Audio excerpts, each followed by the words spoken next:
Mondays. For bottom feeders, their livelihood is made of other fishermen's throwaways. When an empty haul Eddie, you're slowing us down.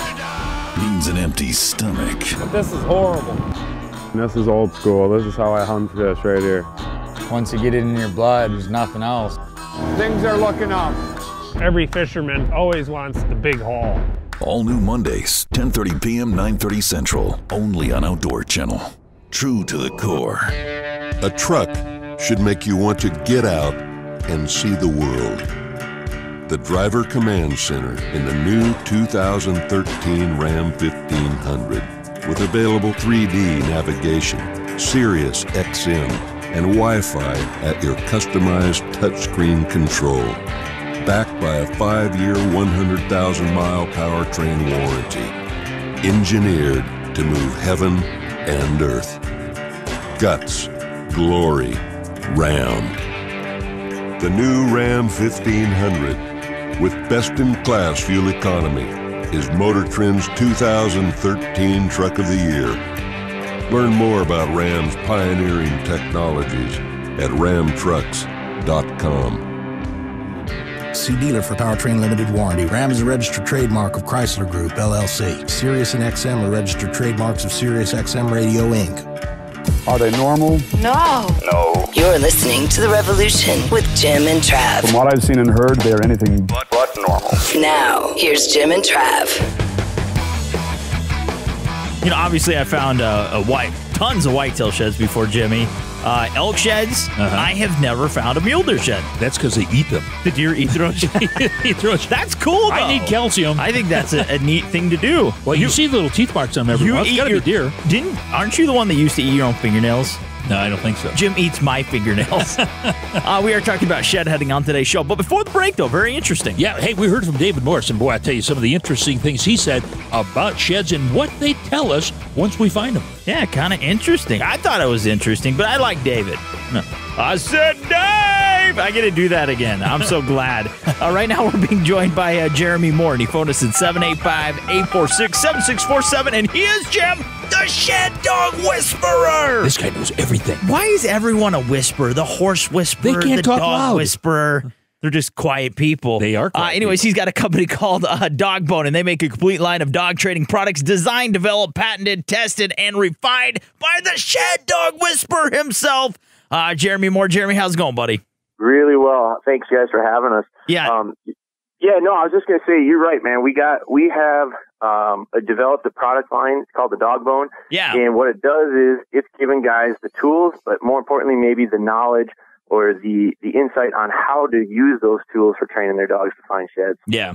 Well, now the interesting part about training a dog, especially a lab, is that probably your dog of choice for this? It's my choice. People ask me all the time, do I have to have a lab? Absolutely not. That's an easy answer. I know guys who do this with shepherds, spaniels, beagles, pointing dogs. What I think you have an advantage is if you've got a sporting dog. Yeah. Because the traits that those dogs have had bred into them for hundreds of years just innate. Are very conducive to the idea of shed hunting. We want a dog with good natural game finding ability, a good nose, and we want dogs that retrieve, natural retrieve. So I find the lab to be pretty right down that alley. And the reason is the other reason I like those labs is they're very easy to train. Yeah. Now, Jeremy, I'm a stupid man and I ask stupid questions. It's part of the territory. You're really setting yourself up there, my man. But no, this is a question that I've wanted to ask for a while. Okay, we're training our dog to retrieve sheds. All right. Now, a lot goes off of scent, correct? Yeah, I'd say it's 50-50. Yeah, okay. So we're going off of scent. Now, when we're training our dog to retrieve these sheds as we're teaching them, how do we keep our scent off of the shed? It's nearly impossible. I don't care if you wear a glove. Eventually, you had to touch that glove to grab the shed. There, you're transferring your scent to the shed. How do we get around that? You're exactly right. And here's the answer that I have for you on that one. A dog's nose is so strong, we'll never fool them. The thing about dogs is, though, when they smell, they're able to smell in layers. Really? So what they can smell is they can smell individual scents, okay? And so when they walk in a room, we smell one smell, and it's kind of a mixture of different things. Mm-hmm. Those dogs smell every individual scent in that room. So when it comes to my training for sheds, we try to avoid putting our scent on it. But what we do is we use an antler scent, and it's a produced scent I make myself with the actual elements of a shed antler. Really? We add that That's to cool. the real sheds. We also add it to the training dummies. And what we do is we make sure that antler scent is very strong on it. Mm-hmm. And what happens is that dog, if he smells my little bit of human scent on that antler, Mm-hmm. I guarantee you he smells that shed scent as well. And what I'm doing is training that dog to use his nose. The biggest thing we want to get out of it is we want to make sure the dog is using their nose to find it. That's the biggest struggle, is just getting them to use their nose. They'll get lazy on us and use their eyes if we don't force them to use their nose at certain points in training. And that's the key. Now, the older the rack, once it's fallen off, is there an attrition as far as the amount of scent that's there? And the longer it lays there, the less scent it has, or does it stay pretty much constant? Early on, when that fresh drop falls, it's going to have a lot of the elements that we incorporate into our scent, which is hair, it's blood. To a dog, here's the thing: a dog, it's been proven. You take a pin drop of blood, put it in a 5-gallon pail of water diluted, a dog can detect that drop of blood. So that's how strong their noses are. So you get that blood and that hair on those fresh drops, it's got a lot more scent than, say, a shed that's laid for a couple of years. That's like Jim. If I hide one piece of bacon in a haystack, that man could find bacon. Now, Jeremy, if we to find out more about DogBone before we go on with this, buddy, where can we find you online, man? Really simple. DogBoneHunter.com. One word. Yeah. Now you're training dummies.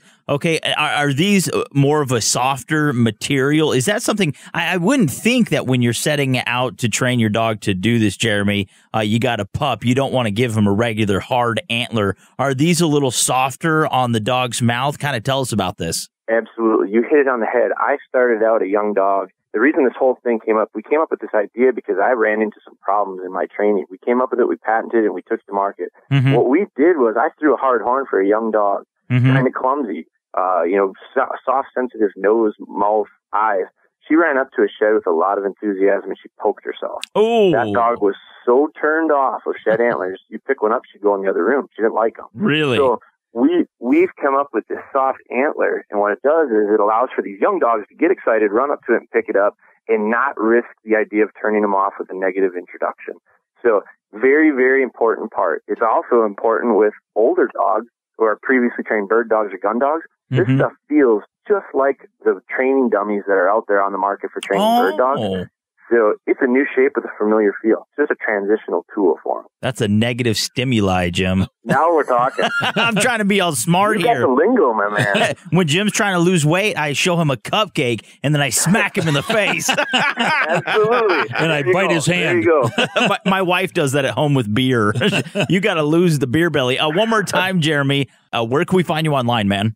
DogBoneHunter.com. One word. You bet. Hey, we've been talking with Jeremy Moore, and this guy is a shed dog whisperer. One last thing. What is the biggest shed you have ever found, buddy? I never officially scored it. We put tape on. Well, of course we put tape on it. We're guys, but we ended up.